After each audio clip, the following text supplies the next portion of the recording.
Olá, bem-vindos novamente ao encontro, nosso grande finale. Eu sou Antônio Góes, colunista do Jornal Globo, do canal Futura, e nós vamos agora ter a palestra magna do sociólogo Zygmunt Bauman, leitura básica em currículos de diversas instituições de educação por todo o mundo.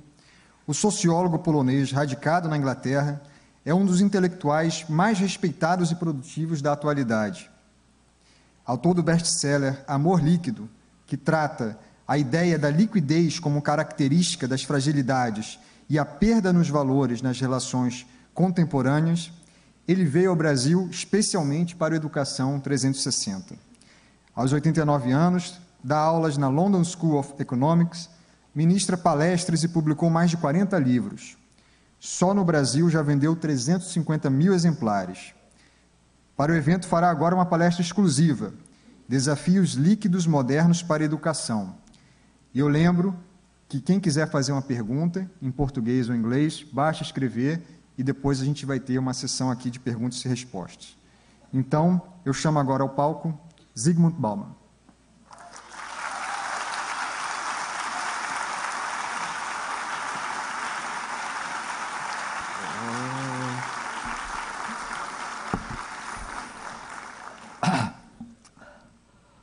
Ladies and gentlemen, there is a Chinese proverb I like to start provérbio chinês com o qual eu gostaria de começar a palestra, a explicar o que eu estou falando. Mas antes eu gostaria de agradecer aos organizadores pela oportunidade de refazer as dificuldades e colocar a sociedade no caminho certo. O provérbio chinês que eu gostaria de citar é uma expressão da sabedoria popular provavelmente tem mais de 2.000 anos de idade esse provérbio, e da época do Confúcio. Ele diz que se você se planeja para um ano, plante milho. Se você se planeja para 10 anos, plante uma árvore. E se você se planeja para 100 anos, eduque a população. Essa ideia é muito profunda e eu aconselho vocês a pensarem muito sobre o significado dessa frase, dessa frase tão curta, porque, na verdade, ela é impressionante e, na verdade, a história da educação foi, durante muitos séculos, aqui na nossa cultura,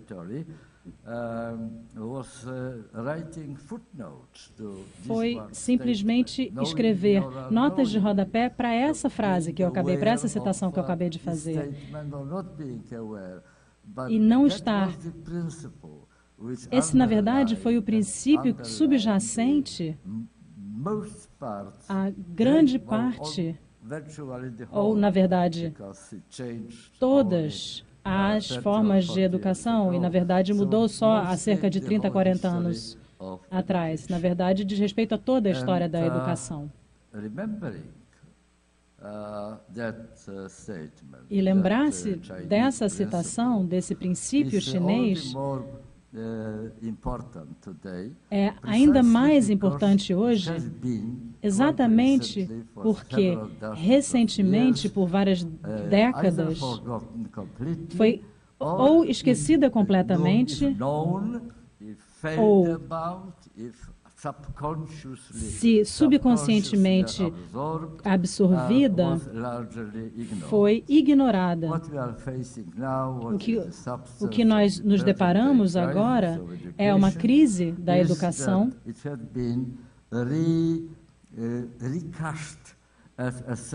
e a educação foi reformulada como um interesse econômico de curto prazo,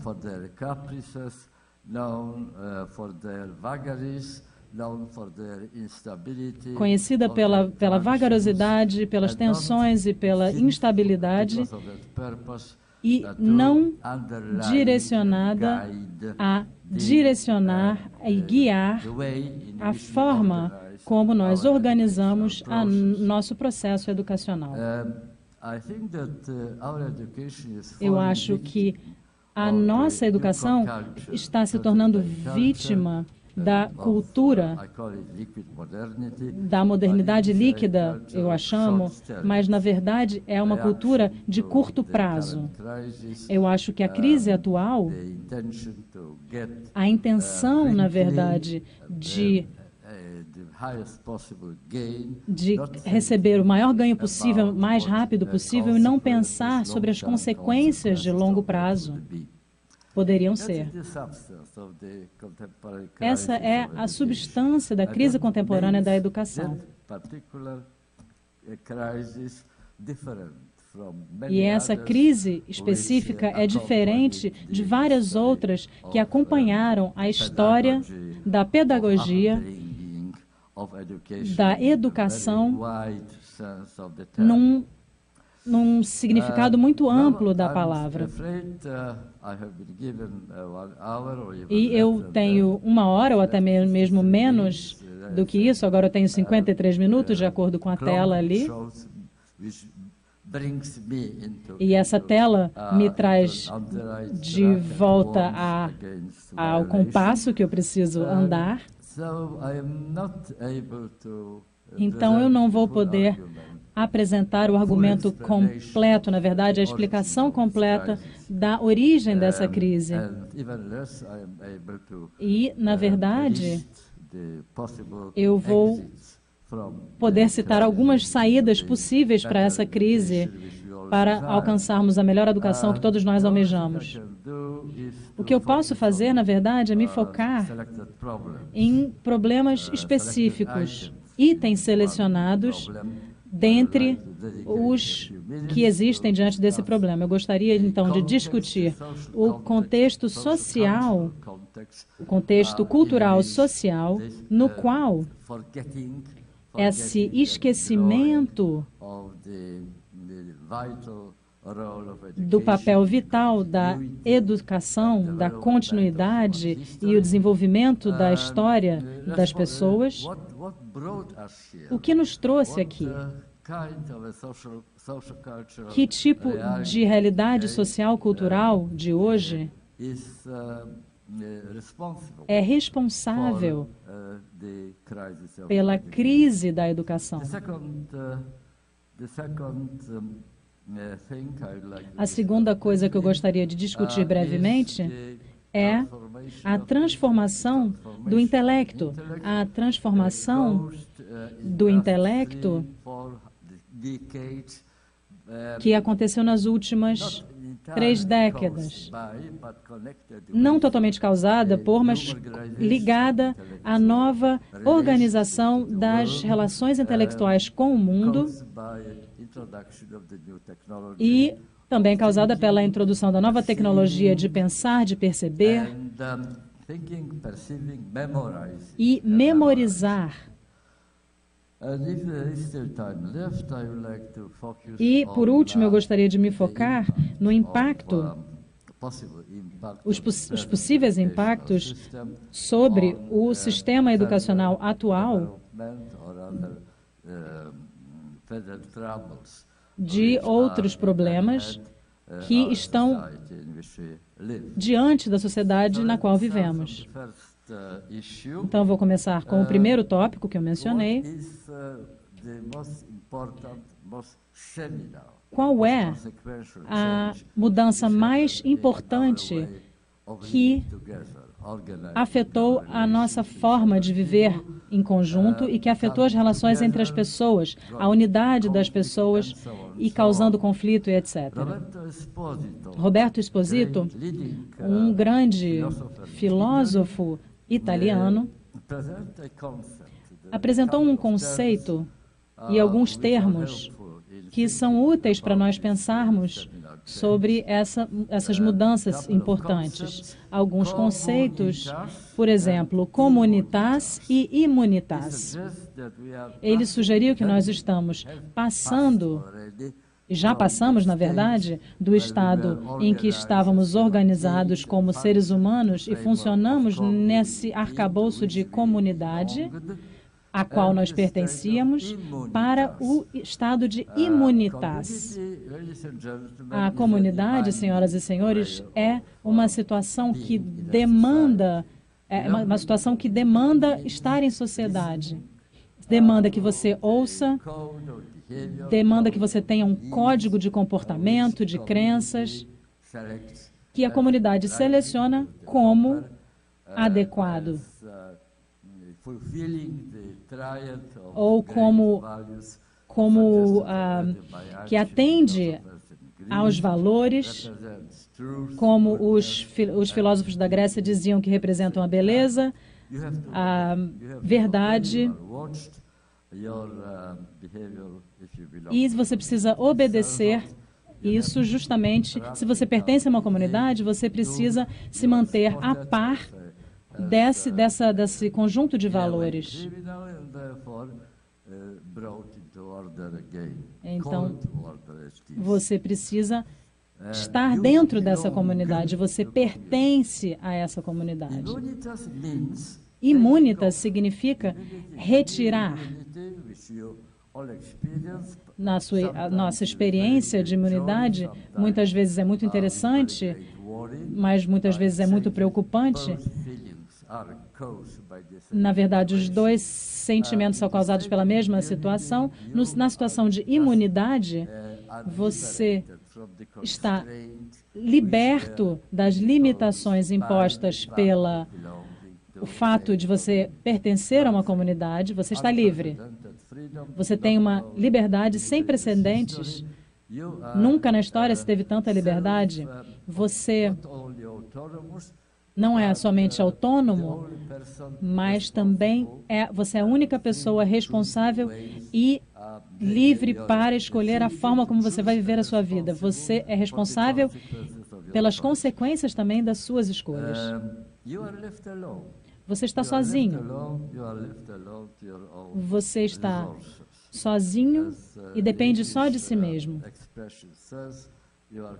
Você está condenado a mexer o seu próprio caldo. Como o grande sociólogo insistia, ou que continuava a nos lembrar, que agora, cada indivíduo, aqui, nós temos uma coleção de indivíduos e cada um é uma pessoa separada e cada indivíduo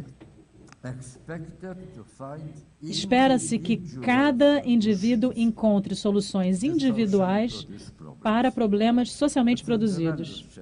Essa é uma grande mudança, é uma mudança tremenda. E nos dá um sentimento de liberdade, de libertação. Finalmente eu posso decidir sozinho que tipo de pessoa eu quero ser e eu posso auto-identificar-me e eu posso auto-reidentificar-me, eu posso selecionar minha própria companhia, eu posso...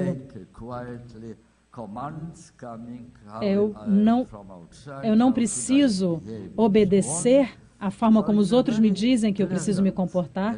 Então, é uma reação bastante agradável, um sentimento bastante agradável que essa situação pode causar. Por outro lado, há um preço que está ligado a essa libertação, e esse preço ele é cada vez mais evidente. Há uma discrepância cada vez mais evidente entre a grandiosidade da tarefa de viver e a responsabilidade de cada indivíduo de achar a solução para os problemas sociais. A grandiosidade dessa tarefa de vida e a mediocridade dos recursos que cada indivíduo possui para poder implementar ao longo da vida os ideais e os desejos e o tipo de visão que criam para a própria vida.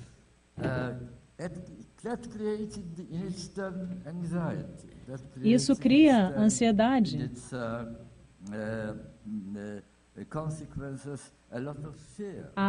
Uma das consequências é o medo também. Medo de estar sozinho, medo de ser deixado só. De não ser capaz de fazer, de não ter recursos, se não ter possibilidade de esperar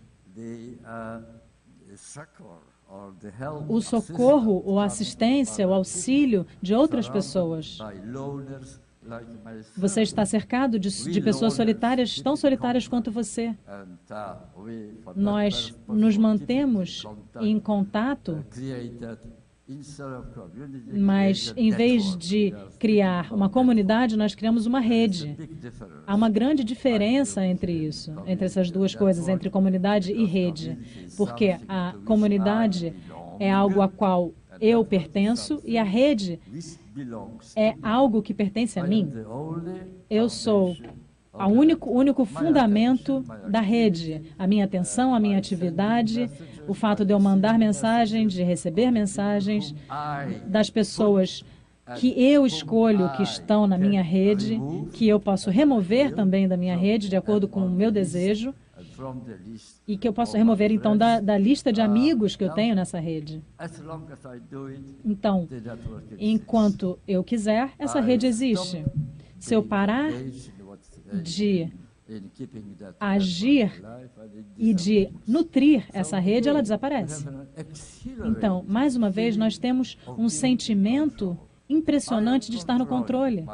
Eu estou controlando a minha mini-sociedade. E, na verdade, eu já mencionei o ponto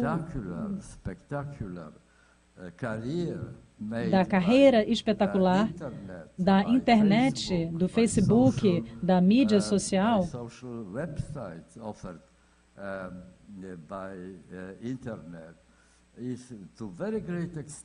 isso se deve, em grande parte, exatamente por esse ponto.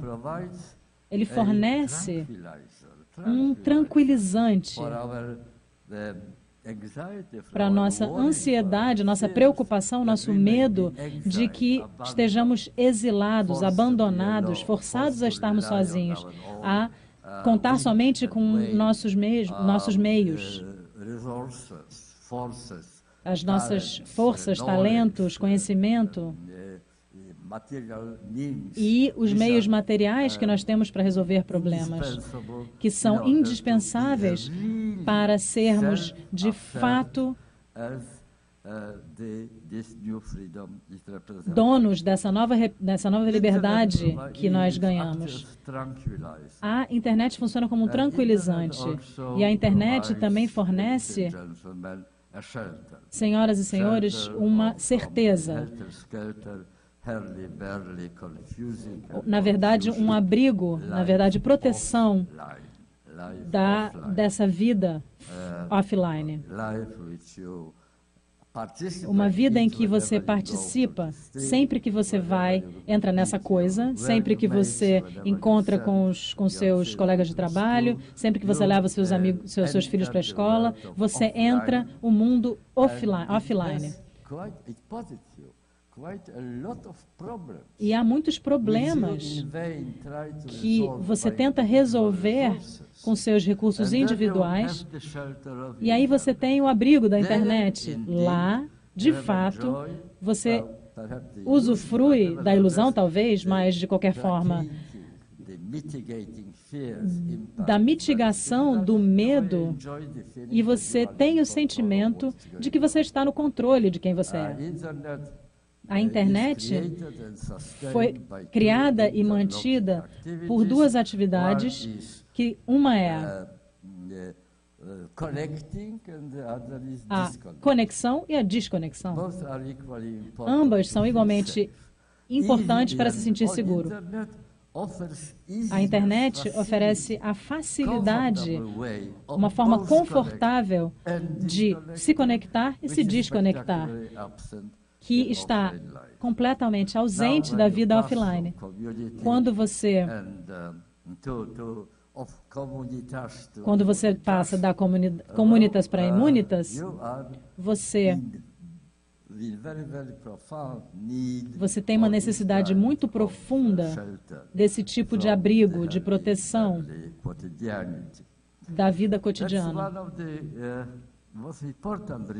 Essa é uma das razões mais importantes pelas quais os serviços da internet foram abraçados de forma tão alegre e de forma tão rápida. Agora, eu gostaria de citar nesse contexto um outro pensador contemporâneo, Michel Serres, da França. Ele recentemente publicou um livro chamado em francês Petite Pouchette. Em inglês, a tradução é Thumbelina, que fala a respeito de uma teoria baseada em uma teoria bem ampla que resultava em perceber que um novo tipo de ser humano estava nascendo nesse período de tempo que nos separa da década de 70. Que novo tipo de ser humano seria esse? Ele chamava de Thumbelina, uma personalidade dos contos de fadas que provavelmente foi lido para nós quando éramos crianças. Provavelmente você conhece. E eu, de forma bem breve e organizada, então, a Thumbelina agora seria a filha da fantasia, que é uma realidade que é apresentada como realidade, na verdade, pela própria tecnologia da informática, pela rede da web. E hoje, todos têm acesso a todas as pessoas através do seu celular. Sim, teoricamente você pode mandar uma mensagem para qualquer lugar do mundo. E com o sistema do acesso ao GPS, é possível ter acesso ao seu próprio endereço, ao seu próprio lugar. E com a internet, há todo tipo de conhecimento. Mas o resultado de tudo isso é inesperado. Serres, pessoalmente, diz que, pensando nos principais códigos dessa transformação,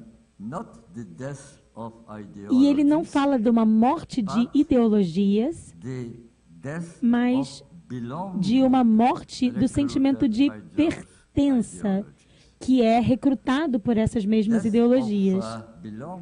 A morte do pertencer e desse sentimento de que eu estou sozinho no mundo, eu estou sozinho para organizar a minha própria vida, sobreviver e seguir adiante.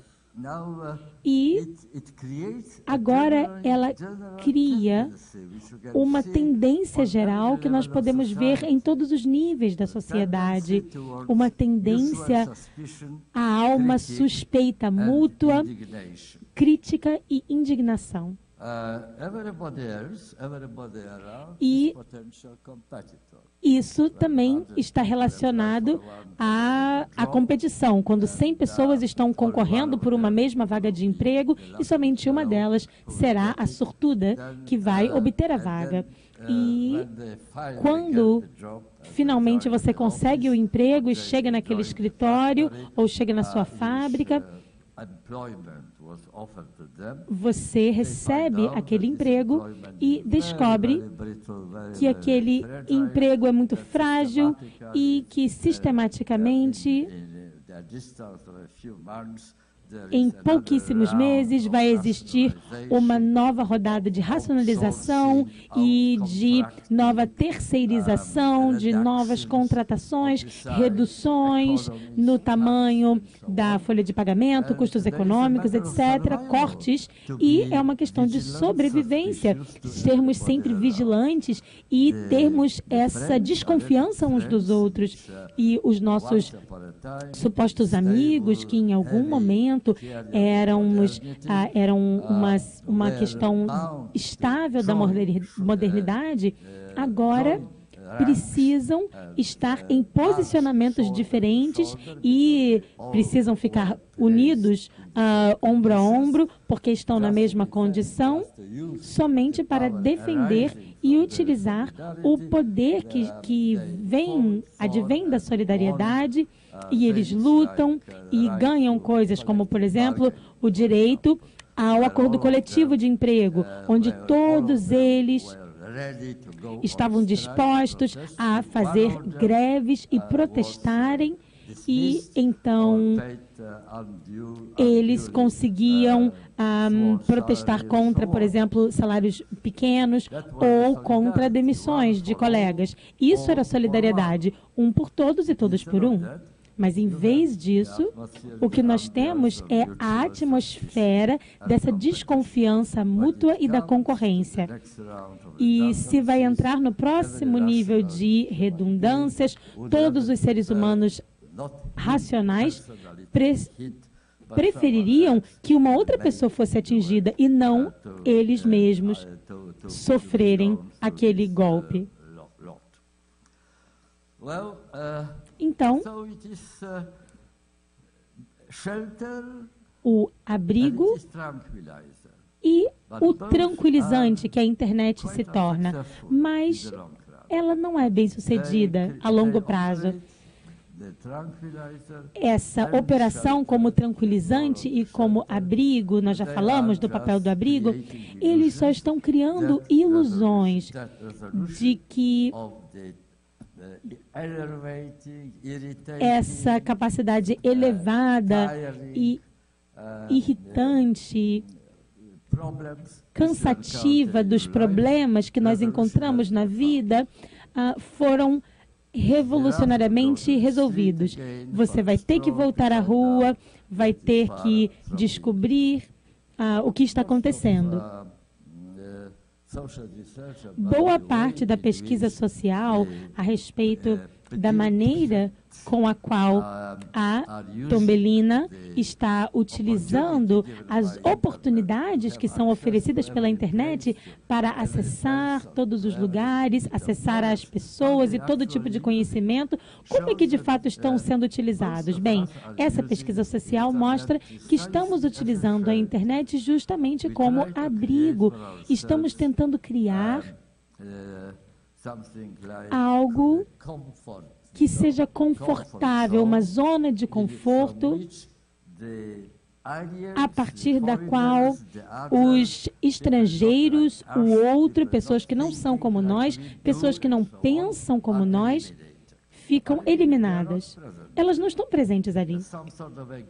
E existe como se fosse um condomínio fechado, onde os ricos tentam morar para impedir aqueles que querem invadir, pessoas que não são desejadas naquele lugar, cuja presença não é desejada e que podem acabar incomodando a segurança deles. A zona de conforto seria como se fosse uma câmera que fosse uma câmara de eco, que reflete justamente a sua própria voz, ou um espelho que te permite ver somente aquilo que é uma reflexão do seu próprio rosto. Agora, o efeito colateral, os danos colaterais dessa zona de conforto são essa segurança enganosa da zona de conforto. desta situação, essa falta de comunhão que não te diz como você deve se comportar. Você simplesmente aprende, você não consegue aprender as habilidades sociais que seriam indispensáveis se você estivesse passando do universo online ao universo offline. Mais uma vez eu digo, quando você chega na rua, você não pode fazer com que aqueles que pensam diferente de você e que desejam coisas diferentes de você, você não consegue fazê-los ausentes, eles estarão ali, eles não vão simplesmente desaparecer. E o mesmo acontece no nosso local de trabalho, que tem pessoas de todo tipo de denominação. Você não pode eliminá-los da sua própria vida. Você precisa das habilidades necessárias para fazer um diálogo significativo que leve à compreensão mútua, que leve a um modus convivendi que te permita coexistir apesar das diferenças em relacionamentos de benefício comum. Mas, quando você passa 9 horas por dia, como a maioria das pessoas que usam a informação computacional, eles dedicam 9 horas por dia ao mundo online, onde não é necessário ter esse tipo de habilidade, a probabilidade de você ter esse desenvolvimento social vai ser muito baixa. E você não vai entrar nesse diálogo. E, senhoras e senhores, vocês passam muito tempo ouvindo as notícias na televisão e vocês sabem o que está acontecendo hoje no mundo, que já está acontecendo há muito tempo, mas recentemente está muito mais visível pelas catástrofes e problemas que estão sendo sofridos pelos imigrantes, o pleito dos refugiados que estão batendo às portas de países mais afluentes e relativamente seguros, mas a mesma coisa está acontecendo em locais menos visíveis, que ainda assim estão presentes, e no continente africano, em muitos lugares da Ásia também. O que isso sinaliza e o que isso faz chamar a nossa atenção de forma dramática é que, com o tempo, a arte do diálogo vai exigir cada vez mais importância. Será um fator importantíssimo na nossa sobrevivência mútua num planeta globalizado. E, infelizmente, a experiência dos pesquisadores que têm investigado essa situação é que, até agora, nós não temos conseguido andar consistentemente nessa direção. Um outro aspecto desta nova tecnologia que desenvolveu uma forma paralela de desfazer as estruturas sociais antigas e individualizou a condição humana, privatizou a condição humana. Um outro aspecto e um outro dano colateral que é informado é muito bem percebido pelos psicólogos sociais e psiquiatras, é que estamos perdendo certas habilidades, qualidades que, para que a educação seja bem-sucedida, são importantes, porque é uma condição sine qua non. Sem eles, a educação não será bem-sucedida. E quais são essas qualidades? Bem, a primeira é a atenção. Isso já foi demonstrado que a capacidade de manter a atenção é muito pequena. Nós não conseguimos nos concentrar durante muito tempo. Havia diversas expressões a respeito dessa experiência. Eu quero citar algumas delas. Bruce Friedman, professor da Faculdade de Medicina de Michigan, falou: eu agora eu quase totalmente perdi a capacidade de ler e absorver um artigo longo que esteja ou na web ou impresso. Ele disse que o seu contato intelectual com o mundo, e ele mesmo definiu como tendo uma qualidade staccato, sabendo como o staccato é diferente da sinfônica, da harmonia sinfônica. E eles confessam publicamente: eu não consigo ler Guerra e Paz mais, não consigo mais. E é uma parcela pequena do nosso cânone cultural que precisa ser lido, mas hoje em dia, conseguir ler da primeira página até a página 780 é virtualmente impossível para uma pessoa manter a atenção. Estamos praticando o multitasking, multitarefas, fazermos várias coisas ao mesmo tempo, em vez de só termos um objeto eletrônico. Nós temos o nosso telefone celular, temos o iPhone, temos o iPad, temos o laptop, e o que mais vai ser introduzido no mercado no futuro, e tentamos fazer contato através de todos eles simultaneamente. E nós deveríamos limitar o que nós podemos fazer dentro do universo online, e é isso que tem sido tão precisamente bem descrito pelo nome selfie, que significa estar na superfície. Então você nunca entra, você nunca se aprofunda aquilo que está por baixo do que acontece. O tempo todo, nós estamos nos movendo rapidamente. As selfies são muito mais rápidas, é uma forma muito mais rápida de passar, mas você nunca para refletir aquilo que você está fazendo, onde você está indo, e você não vai conseguir lembrar o que estava ali no seu caminho. Bem, agora estamos mudando, saindo da atenção, e vamos falar do problema da consistência, da nossa capacidade de trabalhar com atividades de longo prazo, a constância. E então, isso só vai trazer resultados, por exemplo, depois de um bom tempo. E nós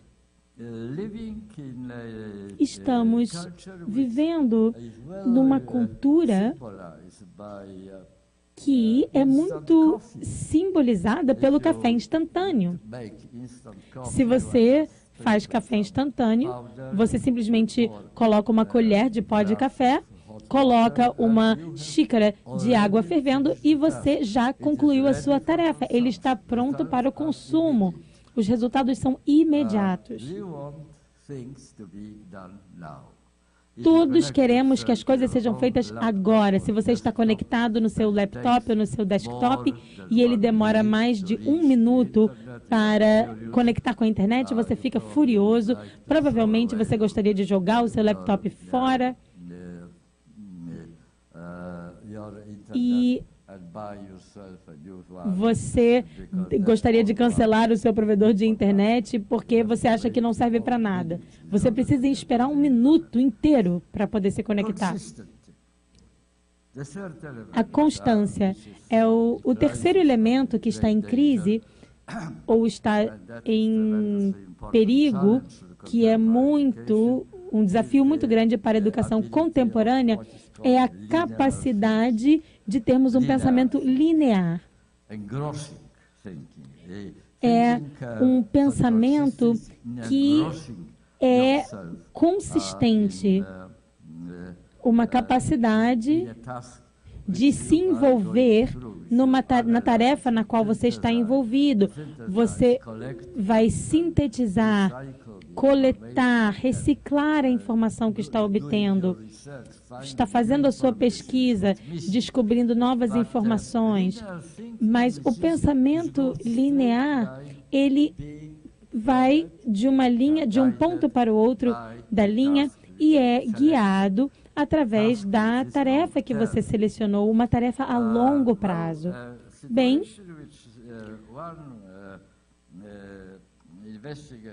a situação que um pesquisador explicou como sendo uma mente linear, uma mente que consegue ficar concentrada está sendo substituída por uma nova capacidade de pensar, que consegue receber e descartar informação num tempo rápido e sobrejacente, em explosões, de uma forma rápida e melhor. O grande biólogo Owen Wilson falou dessa situação da seguinte maneira: nós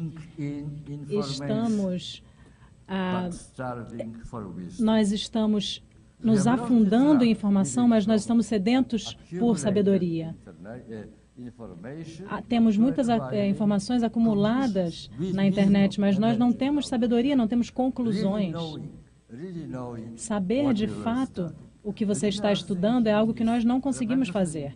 O pensamento linear é tremendamente importante para alcançar esse objetivo.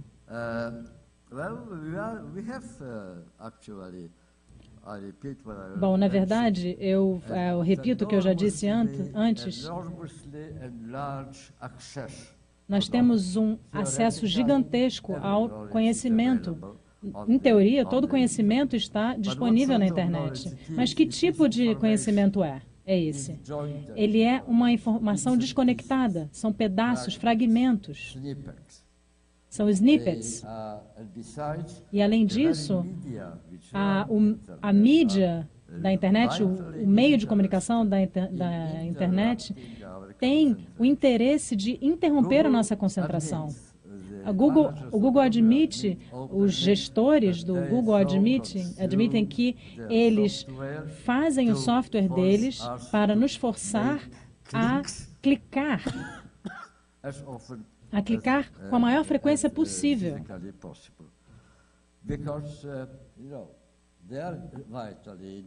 Porque eles têm um interesse vital no nosso clique, sem pensar no que nós estamos clicando, porque, de acordo com a quantidade de cliques que são feitos pelo usuário de um determinado site, depende a renda dos anunciantes que escolhem anunciar naquele site. Então, se o número de cliques vai justamente gerar a renda daqueles anunciantes. Então, isso transforma a relação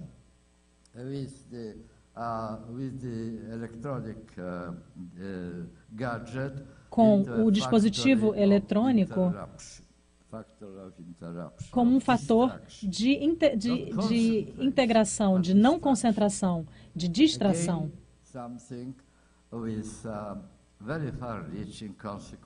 Isso tem consequências muito grandes para a ideia da educação.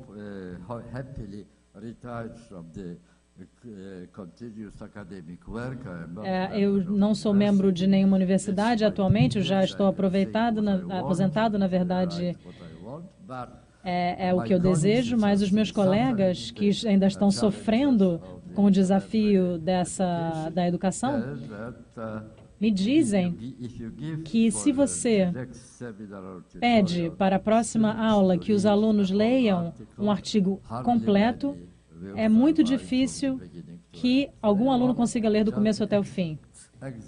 Eles querem a sinopse, eles querem o resumo daquele artigo, eles querem algo como o Twitter do ensino acadêmico, eles querem 145 caracteres, não mais do que isso. E isso não vai ser alcançado nunca, mas essa é a tendência subjacente do nosso tempo. A tecnologia da informação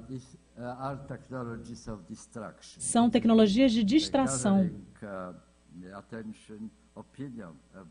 que direcionam a nossa opinião, a nossa atenção para longe do longo prazo.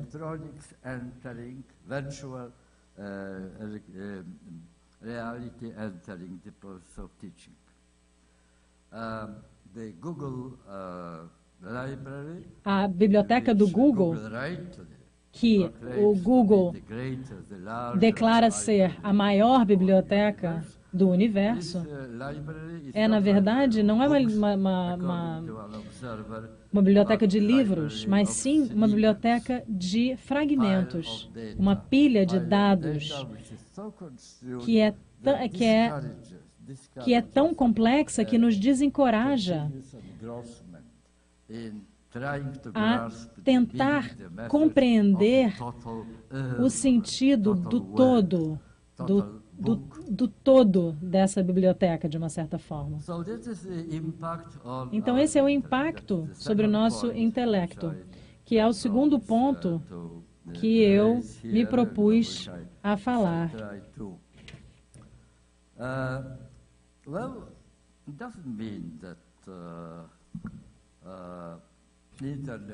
Isso não significa que a internet seja algo prejudicial à sociedade. Na verdade, abre novas ameaças e novos desconfortos de diferentes tipos, mas ainda assim desconfortos. O terceiro elemento que eu me propus a discutir é a questão da localização da educação no contexto da nossa vida social atual. A situação há uma tendência muito desagradável do que se pode chamar de comodificação do conhecimento.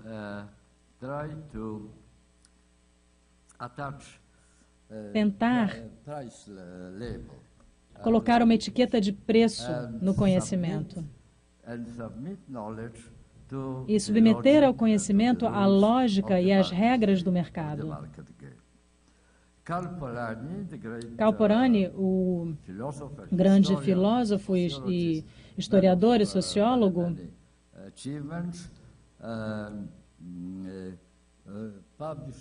publicou um livro há 100 anos com o título de Grande Transformação e analisou o começo da Revolução Industrial e do capitalismo, o começo da modernidade, e concluiu que todos os elementos, todos os problemas, todas as moléstias da sociedade contemporânea eram inatas a muitas soluções que nós aplicamos, é justamente a existência de questões que não podem ser transformadas em commodities. E o conhecimento é uma coisa desse tipo.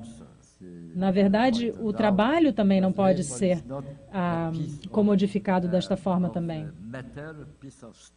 Porque não é um pedaço de coisa que pode ser vendido como outras commodities e que você paga o preço e leva para casa. E depois você pode destruir usá-lo ou não usá-lo. O trabalho é algo que é intrinsecamente conectado com o humano. Então, você não pode comprá-lo, porque é inseparável da condição humana. Um raciocínio similar foi aplicado a outras entidades que não se adequam a essa transformação em commodities.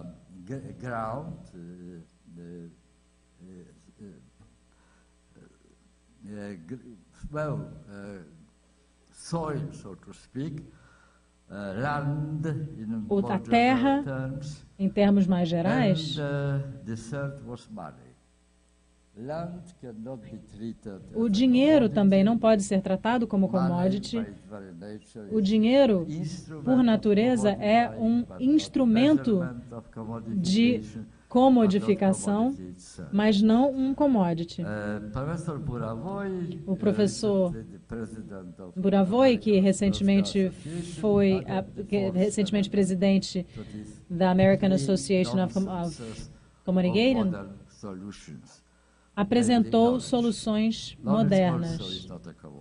O conhecimento também não é um commodity, mas está sendo comodificado.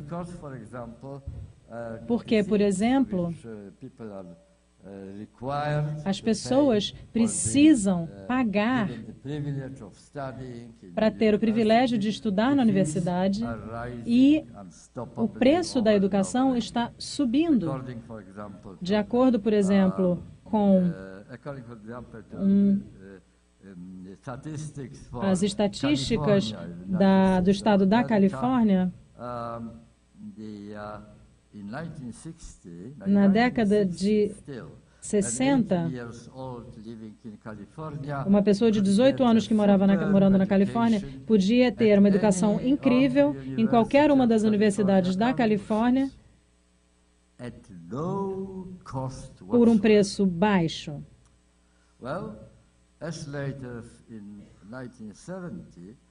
Na década de 70, o preço da graduação para os residentes da Califórnia era de cerca de $700.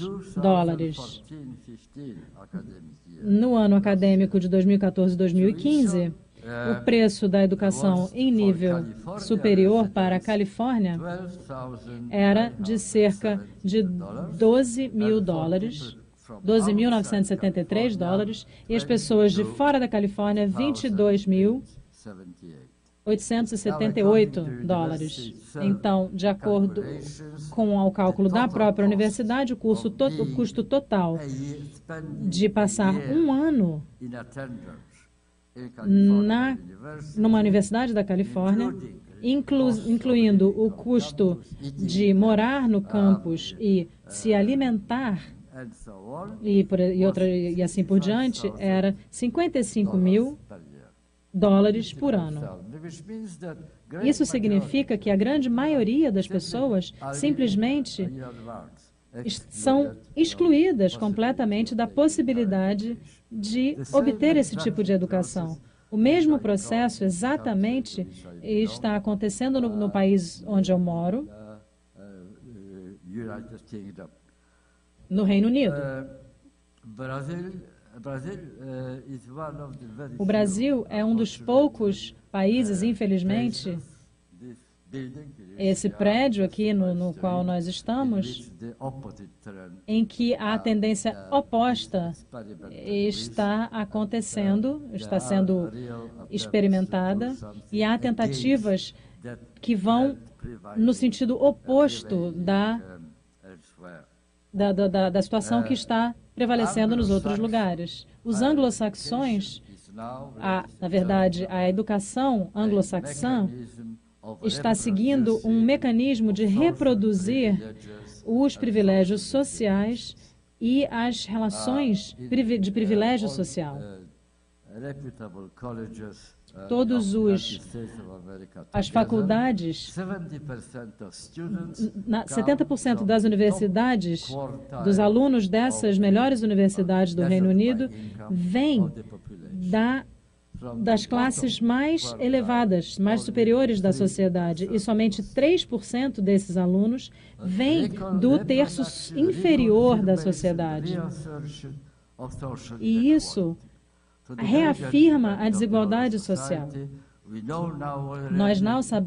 Agora nós sabemos que nós estamos seguindo o debate contemporâneo de que as desigualdades sociais não afetam somente os que estão abaixo na hierarquia social, mas também toda a sociedade. Afeta, na verdade, de uma forma bastante antagonista, por assim dizer. Um resultado disso é um processo bastante longo de transformação do que nós costumávamos chamar de classe média no proletariado. Então, há uma expansão da desigualdade social. Para dar um exemplo para vocês do que eu quero dizer, depois do colapso do crédito em 2008, aconteceu a recuperação econômica nos Estados Unidos e houve um valor adicionado ao emprego americano. E as estatísticas mostram que 93% de toda a dívida, de todo esse valor adicional, foi absorvido por 1% da população somente, deixando somente 7% para o resto da população. Não é de espantar, então, que a classe média, gradativamente, sem perceber, está sendo eliminada dessa busca, dessa jornada pelo bem-estar, pela riqueza.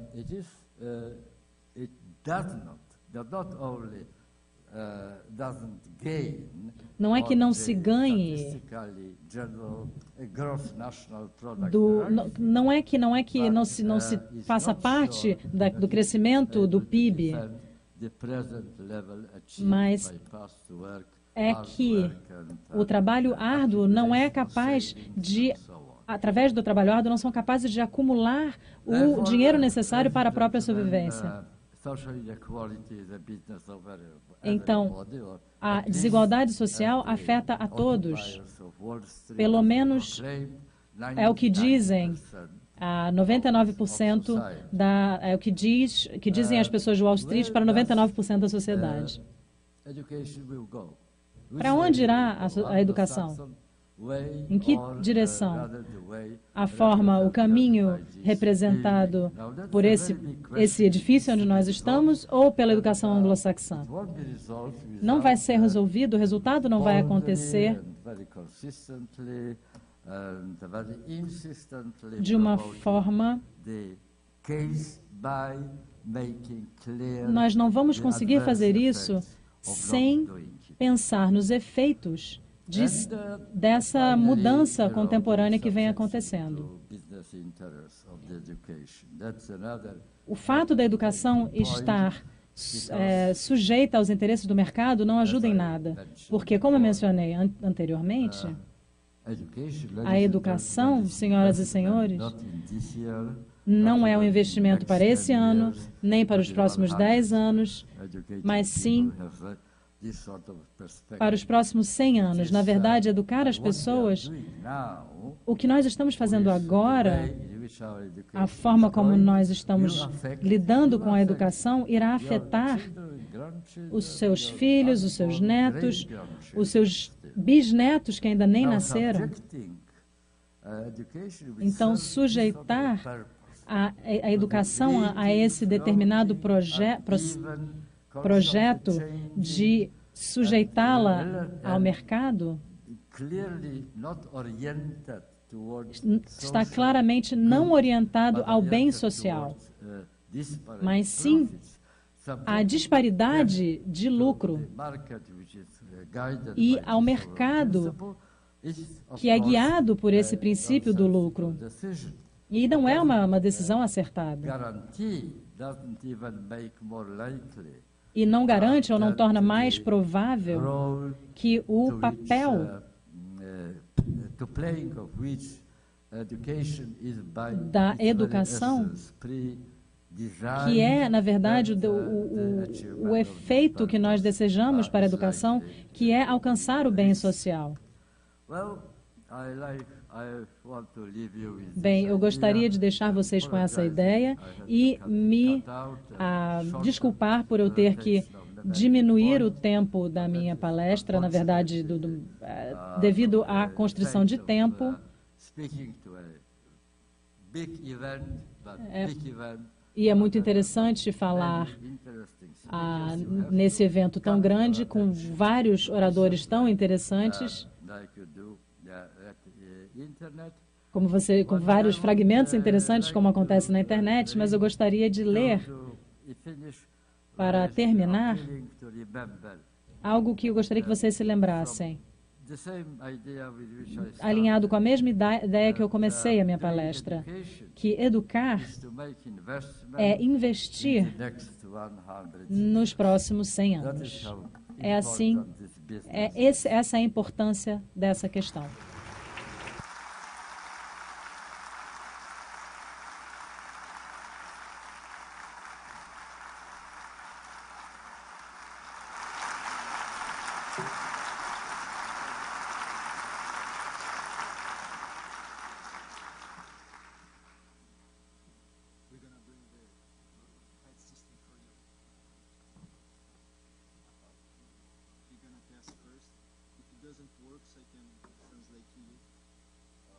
Qual é o canal? Channel 2, please. Tá tudo certo? Alô, obrigado. O senhor está me ouvindo bem? Não? O senhor está me ouvindo bem? A tradução está funcionando? A tradução está funcionando?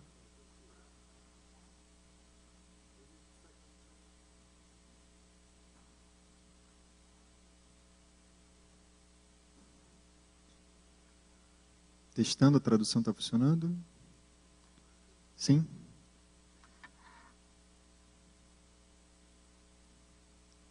O senhor consegue me ouvir agora? Oh.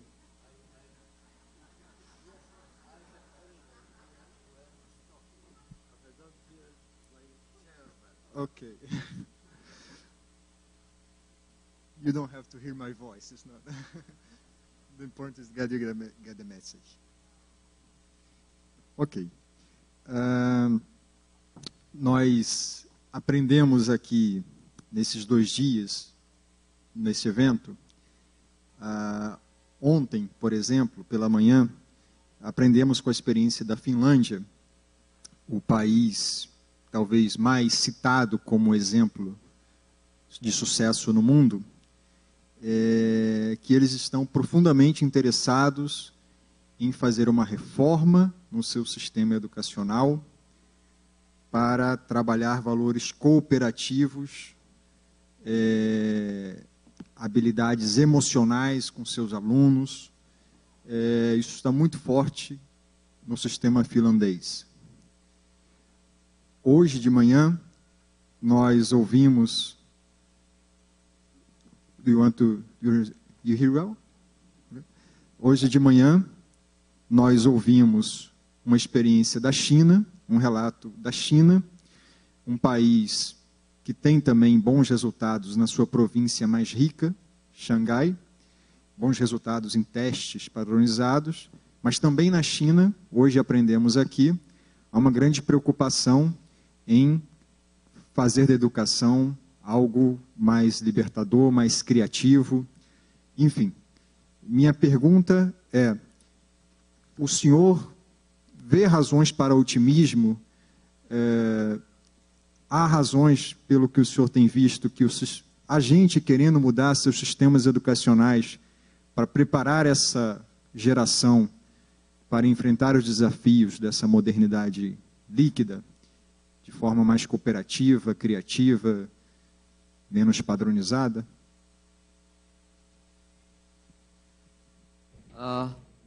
Bem, eu estava sugerindo, vou tentar explicar. Eu não estou dizendo que a internet deveria ser destruída. Claro que estou brincando a esse respeito, mas a questão aqui é pensar em como poderíamos utilizar melhor aquilo que a internet oferece. A internet, no seu uso atual, na forma como ela é utilizada, sem nenhum tipo de orientação pedagógica, ela não favorece o que pode ser chamado de pensamento crítico. E sem isso, pensando nas teorias e nas práticas de educação, se percebe isso. Eles creem que a educação está sendo desenvolvida, estão desenvolvendo as habilidades com pouco conhecimento. A memorização, nós não sabemos se é um fenômeno positivo ou negativo, mas possui dois lados. Mas, ainda assim, a memorização cerebral tem sido utilizada, terceirizada pela internet e pela nuvem. A internet, através da informação da internet, nós não precisamos memorizar a internet que vamos precisar em algum momento, porque ela está lá no Google e você sempre pode recuperá-la. Se você tiver habilidades na sua capacidade computacional e conseguir digitar bem, você vai utilizar, vai colocar os seus dedos no teclado e você vai conseguir recuperar a informação. Então, a memorização não é tão importante. Esse não é o problema da educação. O que de fato é importante é a capacidade de irmos além dessa capacidade difusa de pequenos fragmentos de inovação e utilizarmos uma ideia criativa, a questão da crítica e da criatividade. Acredito que sermos críticos e sermos criativos são dois aspectos da mesma atitude. São nomes diferentes, mas poderiam ser utilizados como sinônimos. Eu falo de Fareed Zakaria, que acabou de escrever um livro interessantíssimo a respeito do apelo à educação liberal, que chama Em Defesa da Educação Liberal, e há um experimento acontecendo em grande escala e provavelmente terá um futuro enorme, que é organizado juntamente com a Universidade Nacional de Singapura. E um conglomerado de universidades que é baseado numa base muito diferente do nosso sistema educacional já formado. E ele se concentra em uma tarefa, em desenvolver uma mente crítica. E, ao mesmo tempo que desenvolve uma mente crítica, desenvolve uma mente criativa. Então, não existe nenhuma divisão entre os departamentos variados e o conhecimento departamentalizado que as universidades acabam utilizando, porque elas são divididas em departamentos. Grandes instituições funcionam assim, cada uma só se relaciona consigo mesma e ela só dialoga com uma área específica. E eu vivi isso na minha vida.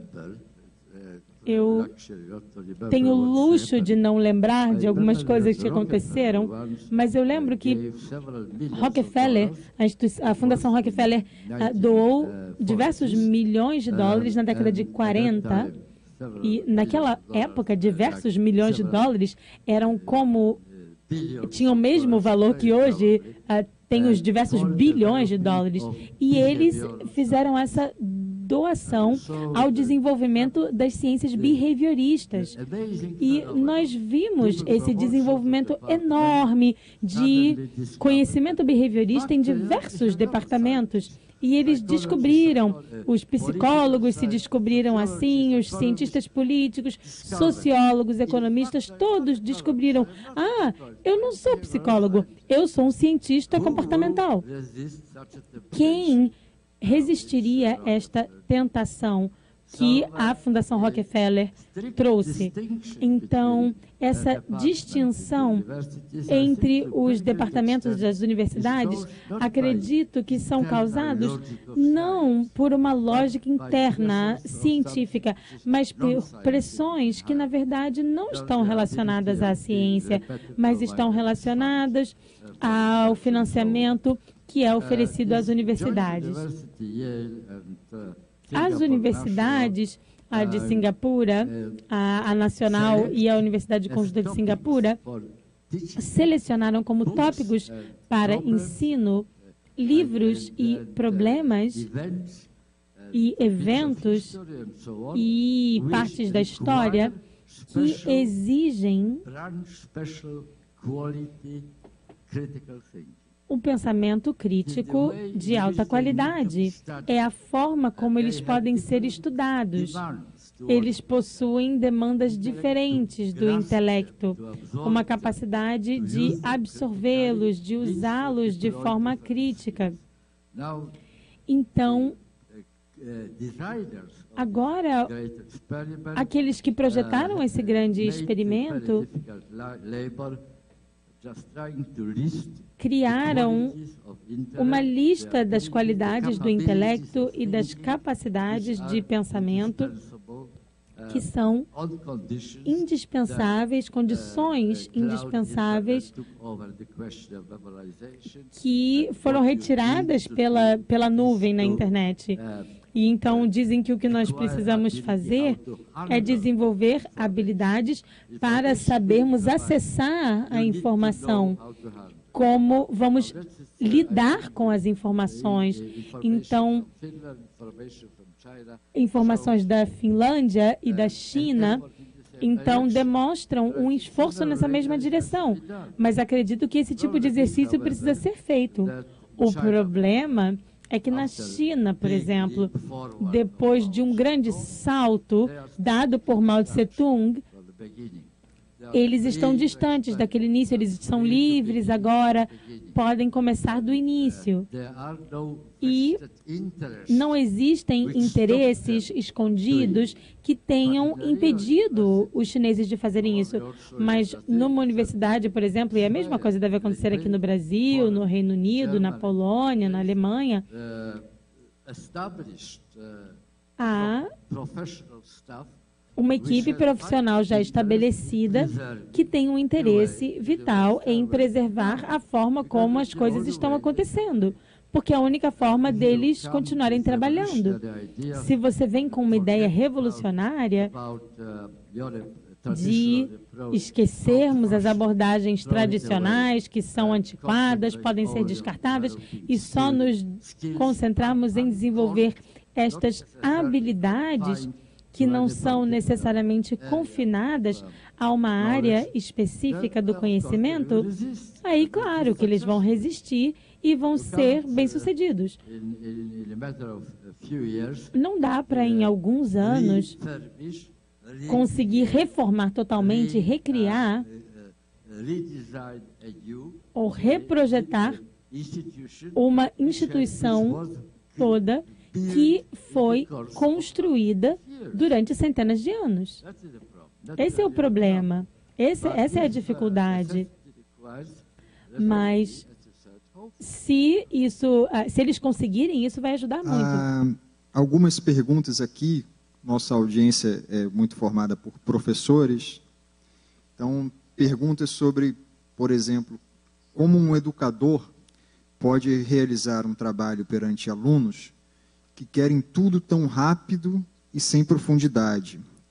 E na mesma linha de argumentação, alguém pergunta também como envolver tecnologias digitais no contexto escolar, já que essas tecnologias também levam a essa instantaneidade, essa rapidez. Então, deve o professor, encarando essa realidade, trabalhar com as tecnologias para que o aluno possa superar os vícios dessa tecnologia, ou deve adotar outras abordagens?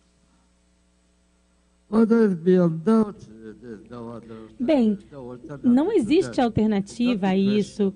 Não é uma questão de ter uma internet melhor, mas a questão é de encontrar a internet, usar uma forma de utilizar a internet para ser útil para um propósito comum. Por enquanto, a lógica do desenvolvimento, as mídias de massa, os dispositivos eletrônicos, não são direcionados por objetivos, por propósitos, intenções que estejam ligadas à educação, porque já essa é uma tarefa, como eu falei, de mais de 100 anos. E a grande questão é conseguirmos lidar com esse potencial que a internet possui, o grande ato facilitador que a internet traz de tornar as coisas mais rápidas e mais eficazes, ajudam o trabalho intelectual. Guiar a informação é um aspecto muito interessante do trabalho intelectual. É algo extremamente importante. E a internet faz isso melhor que qualquer outro instrumento de educação que nós tínhamos no passado. Ao mesmo tempo, creio que a desvantagem seria que você ganha uma coisa e você perde uma coisa. E há alguns problemas que não são resolvidos pela internet. E há problemas diferentes são criados pela internet. Então, como vamos ficar com o melhor dos dois mundos? Como podemos ter um efeito que, em vez de nos tornar servos da graça de Mark Zuckerberg, ou da Microsoft, ou de outras pessoas como eles, por que não revertermos dessa ordem? Por que não devemos utilizar a internet como uma serva da educação? Não é uma utopia, mas ela exige muito pensamento e muita ação. E eu tenho quase certeza, eu não posso prever o futuro, mas tenho quase certeza que nos próximos 10 ou 20 anos, a história da educação vai ser dedicada a esse objetivo. Como vamos domesticar essa fera da internet? Como vamos domesticar, domar a internet para nosso favor? Isso é o que nós deveríamos pensar. Uma pergunta aqui mais sobre política, sobre a importância dos partidos políticos no mundo moderno. E aí eu queria... Claro. Ok. Há uma pergunta aqui mais relacionada à política, sobre a importância dos partidos políticos no nosso mundo moderno. E me permita aqui contar uma história do Brasil, nossas manifestações de junho de 2013, que nasceram muito de mobilizações pelas redes sociais e assustaram todo mundo que estava aqui no Brasil. Eram mobilizações de massa, milhões nas ruas, protestando contra uma variedade de questões. Naquele momento das manifestações no Brasil, algo que ocorreu também em outros países, alguns cientistas políticos, já no meio das manifestações, avisavam: não há uma organização, não há uma liderança, não há um partido político, não há um sindicato por trás dessas manifestações. isso não vai dar em nada sólido. De fato, 2 anos depois, a gente não vê nenhuma liderança capitaneando aquele movimento. Porém, foi um movimento que transformou muito a sociedade brasileira e tem seus impactos.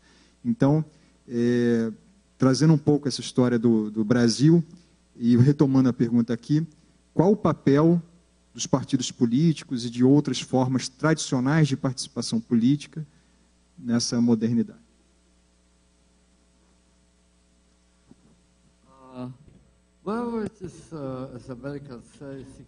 Bom, é uma pergunta extremamente importante, a pergunta de $1 milhão, na verdade.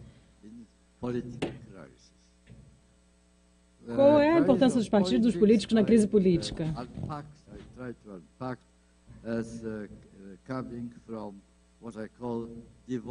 Eu tendo a atribuir isso ao divórcio entre os partidos políticos no mundo globalizado. O poder, no meu entendimento, é a habilidade de fazer com que as coisas aconteçam.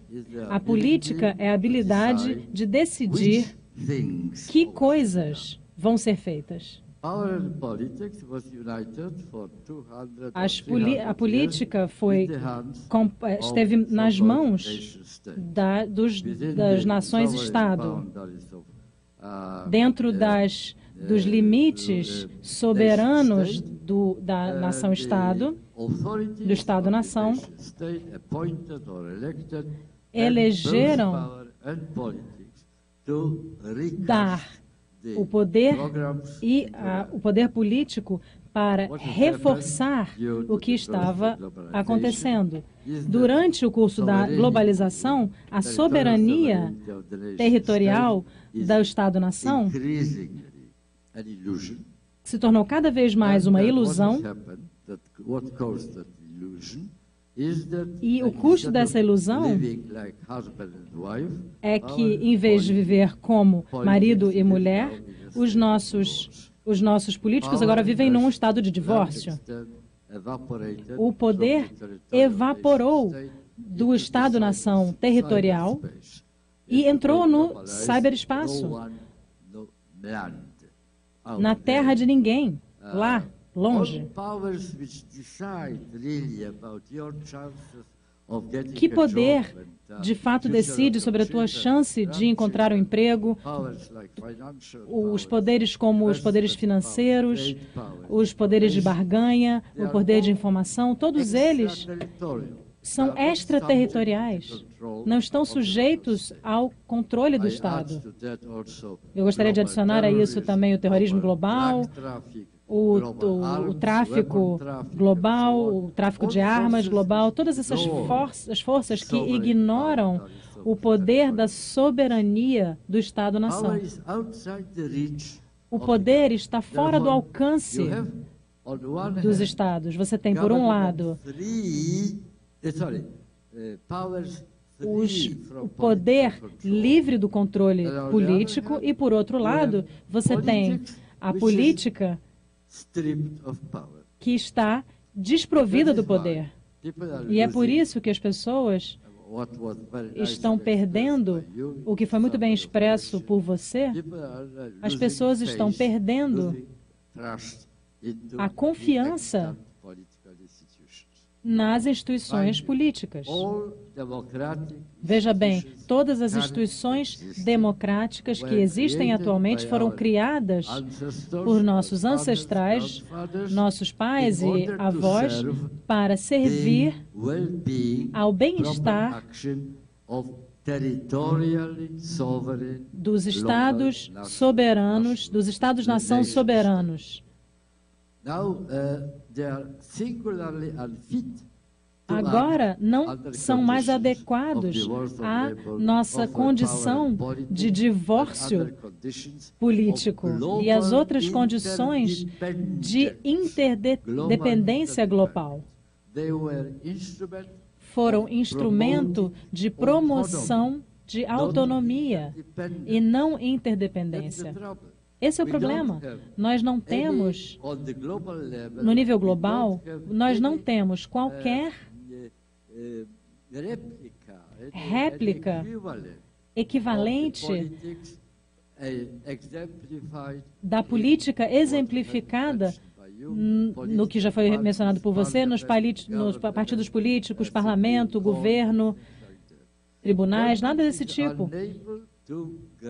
Então, é impossível ter controle sobre o poder, que está fora do controle, não tem nenhum tipo de coleira, né? Está livre, liberto. As instituições políticas herdadas dos nossos ancestrais não mais funcionam. Então, não é de estranhar que as pessoas estejam buscando formas alternativas de participação política. Não espere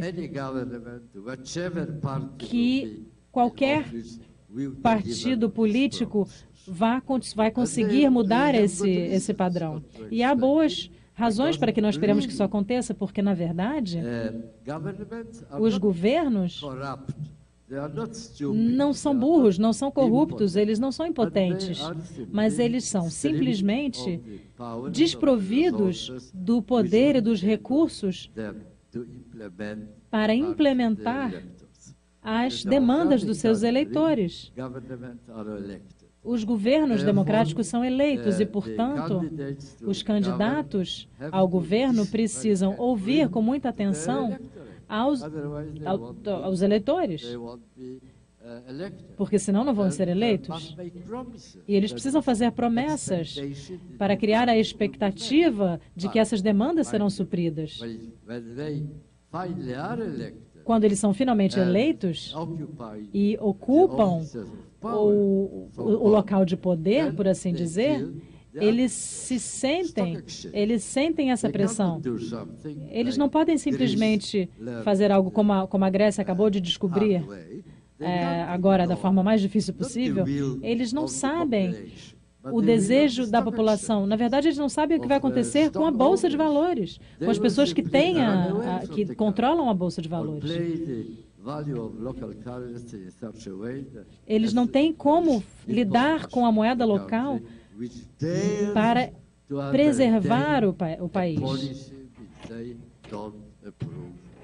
E eles acabam aceitando uma política a qual eles de fato não aprovam.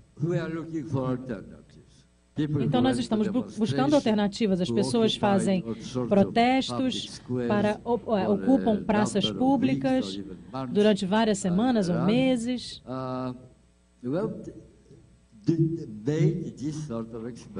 Bom, já foi feito esse tipo de experimento.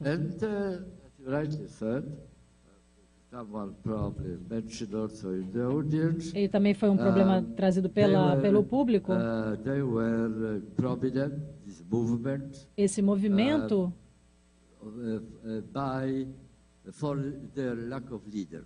foi... não havia líderes nesse movimento. E isso foi usado contra o movimento. Mas isso não é uma forma, isso não é uma atitude justa, porque o sucesso que eles obtiveram em ganhar visibilidade e até, de alguma forma, ganhar algum tipo de efetividade, se deve precisamente ao fato de não terem uma liderança, de não terem líderes, porque líderes têm ideias, líderes têm ideologias. E quando você começa a discutir ideologias, você não vai conseguir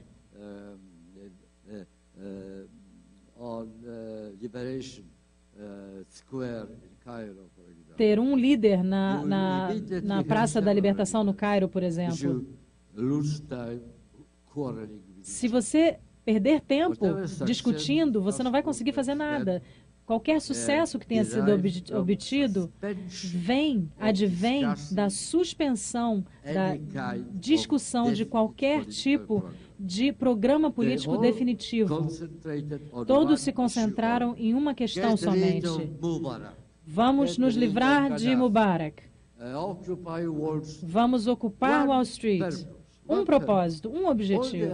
Todas as outras questões, a questão da desigualdade, a questão educacional, qualquer outra coisa, quem deve receber preferência na distribuição de fundos, o que quer que seja, tudo foi suspenso.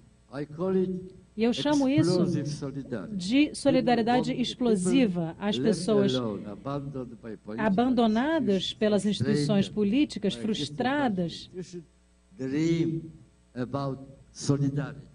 acabam sonhando com essa solidariedade, o sentimento de pertencer a uma totalidade de amigos, de obter assistência mútua, compreensão mútua.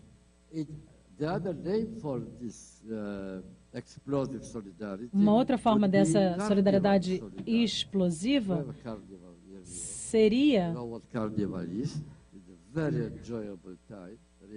a solidariedade do carnaval, por exemplo. As pessoas são eleitas como... E todas as rotinas que acontecem na vida normal são suspensas nessa solidariedade de carnaval. E você, dessa forma, você se livra de toda essa frustração acumulada e depois você vai para casa no final do carnaval e aí você entra de novo nessa rotina de sofrimento, de problemas, de dificuldades da vida. É uma experiência de purificação. As manifestações dessa coisa de praça pública são exatamente experiências de purificação. As pessoas estão furiosas e descarregam essa fúria, ficam juntos, gritam os mesmos slogans. Milhares de pessoas em torno do mesmo ideal e prontos a unirem forças para lutar por um ideal. São purificadas das mesmas toxinas que estão acumuladas pelo próprio sofrimento individual de cada um. É claro que não houve consequências. É claro que não houve líderes. Não há líderes depois de uma explosão.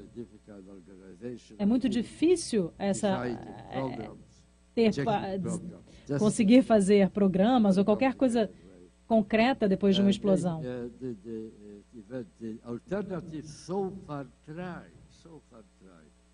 A alternativa que já foi testada, portanto, infelizmente,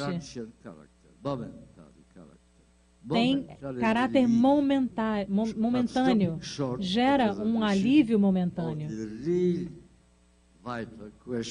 Mas a questão vital, que é como criamos um equivalente global das instituições democráticas dos Estados-nação.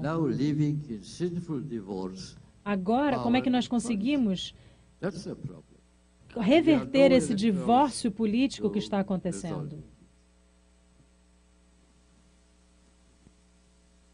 Ok, uma última pergunta, bastante pessoal, mas algumas pessoas estavam curiosas para saber a sua visão pessoal, o que o senhor tem visto no Brasil nesses dias. O senhor, se eu não me engano, esteve há 40 anos aqui no Brasil, voltou agora. Então, algumas pessoas curiosas para saber algo que chamou a atenção no senhor nesse curto período aqui no Brasil, uma mensagem. As pessoas estão curiosas para saber se alguma coisa em particular no Brasil chamou sua atenção nesses curtos dias que o senhor esteve aqui, voltando 40 anos depois.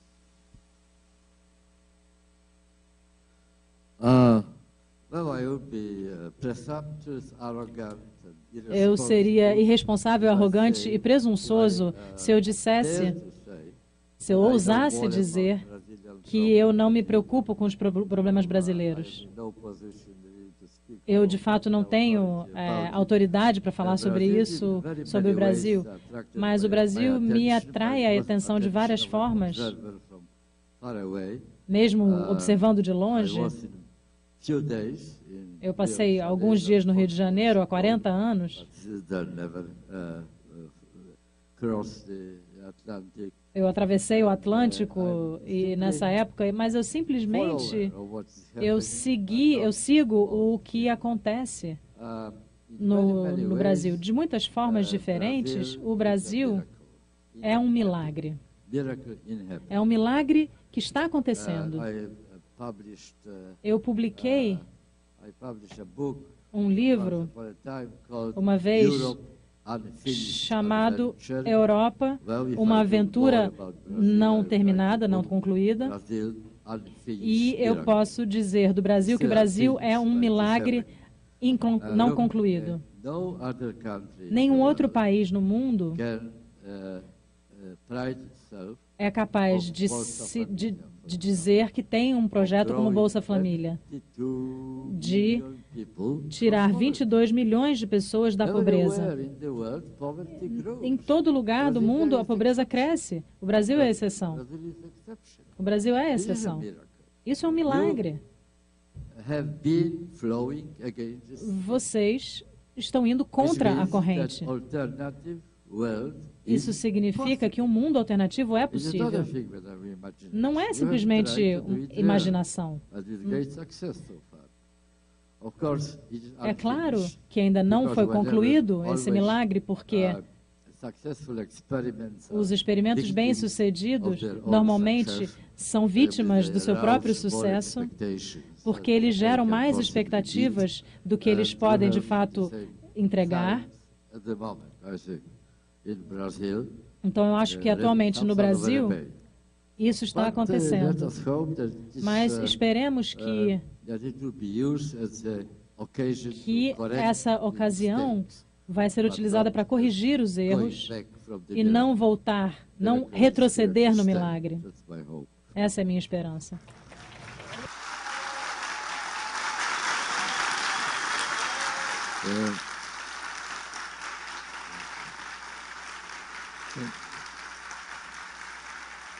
Em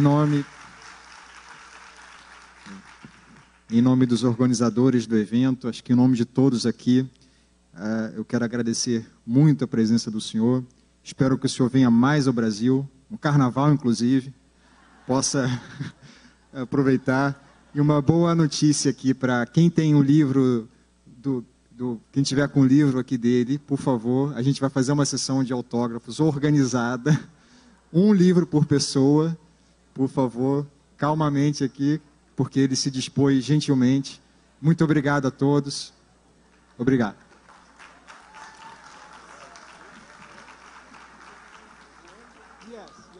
Vai ser aqui a sessão de autógrafo, né? Yes, we can stay here. Do you want to